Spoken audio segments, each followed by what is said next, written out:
Hi everyone, Sarah from Earth Spirit.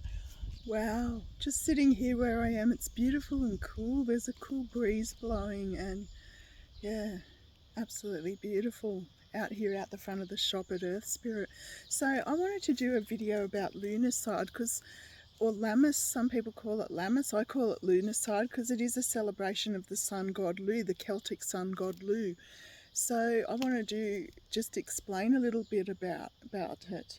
So it is a festival of harvest, but it's also to celebrate the sun getting less bright, saying goodbye to the sun almost, like getting ready to say goodbye to the sun, because I just want you to take yourself back to the old days, like the old ways hundreds of years ago, our ancestors back in the days of the Celts. And around this time of year they would start to get worried because, well, they'd start to have to think about winter coming. So they would be thinking about the darkness coming, about the cold coming. Like they didn't have electricity, they couldn't go to the supermarket and just buy food. So they'd have to prepare, they'd have to harvest all the grains, they'd have to harvest all the berries, all the vegetables, and they'd have to hunt for the meat, and then they'd have to like bottle it and, you know, salt the meat and store all the food so that it would last them through winter. So this is what they would be focusing on. They would start doing that around this time. So this is the harvest festival.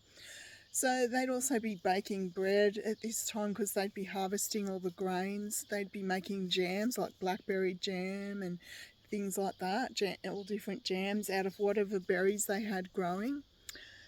And they'd be giving thanks to the sun god Lu because they'd want him to come back again.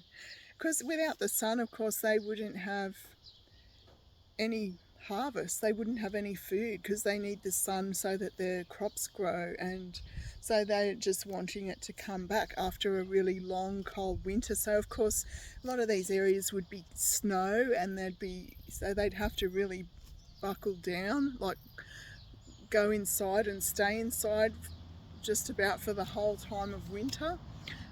And some of them even would bring their animals inside to sleep in their little huts with them to keep them warm and to look after the animals, because of course their animals were so important to them.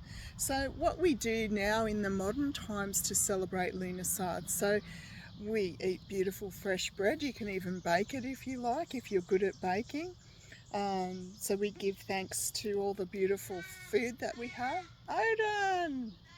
There goes Odin. We also give thanks to the sun, but we realise that the days are going to start getting shorter, nights are going to start getting longer. The wheel is slowly going to start turning, so we also you know, be grateful for everything we've received in our life so far this year. And also we also look forward to changes, so we also welcome changes coming in.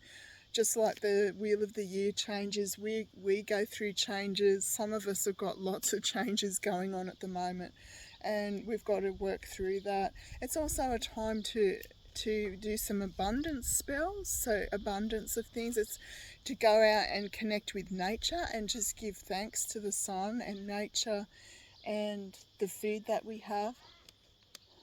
The ravens are circling me. The raven family. I know I'm talking about Lughnasadh. So it's a seasonal celebration, but it's about the harvest. So it's also about, you know, if you want to make jams and things, and picking berries and eating them, fresh berries, all the stone fruits as well are coming into season.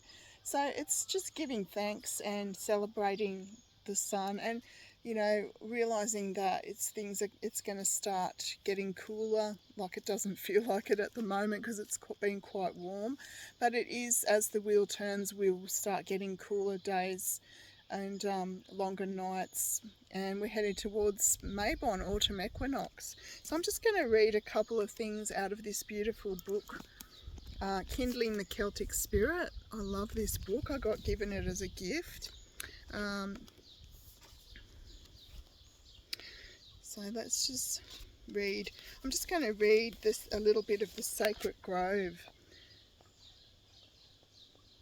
So this says, choose the oak of the sun. So this is oak trees were very significant around this time. Famed for its endurance and longevity, oak has always been synonymous with strength and stability.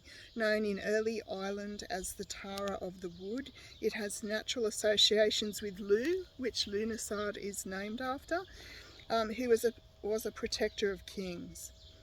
So there's a whole story about this and about how the oak, the good king oak, supports those in need of protection. And so a West Country folktale tells of an oak that helps a girl escape a cruel king by sending a bough crashing onto his head. The king's men came to fell the tree, but this is what happened when they came to fell the big oak tree. Oh, they rode in the wood where the oaken tree stood, to cut down the tree, the oaken tree. Then the tree gave a groan and summoned his own, for the trees closed about and they never got out. They never got out of the wood, the wonderful wood. So all the trees, this oak summoned the other trees and they all surrounded the oak. There's heaps of oaks behind me over here. And there they protected the tree so that they couldn't cut it down. So I thought that was really beautiful. And then there's this one here. It's a beautiful poem by Fiona MacLeod. The Hills of the Heart. In the hollows of quiet places we may meet.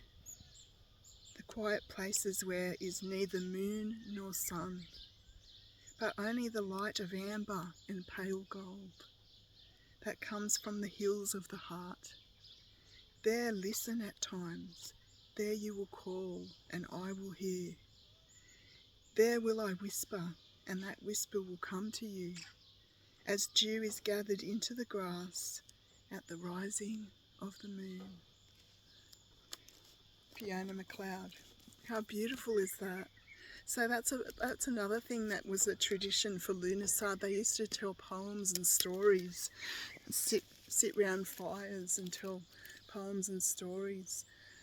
So, and sit around when they were harvesting if it may be too hot for fires. But I mean, it wasn't as hot in those areas where our ancestors, a lot of our ancestors came from. It wasn't as hot as here. So yeah, they would have sat out in where they were harvesting. They would have made corn dollies, and there was lots of other traditions. So at the Wheel of the Year Circle that I have on this Saturday, we're going to be doing some of those activities and making some of the things that they would have made back then for the Wheel of the Year Circle Lughnasadh. So yeah, I have these every year out here, so at Earth Spirit. So anyway, thank you for watching. I hope you enjoyed that, just a little bit of information about Lughnasadh. And if you would like to connect with me more and all the different sorts of, I do all sorts of different videos on here, so if you would like to connect, please subscribe and like the video. And also you can connect with me. I've got a Facebook page and Instagram page, and it's under Earth Spirit Shop. And also a website at www.earthspiritnatures.com.au. Thanks for connecting, everyone. Have a magical Lughnasadh. Blessings of Lughnasadh if you celebrate the Wheel of the Year Circle, the Wheel of the Year celebrations. And yeah, have an amazing weekend. Thanks, everyone. Bye.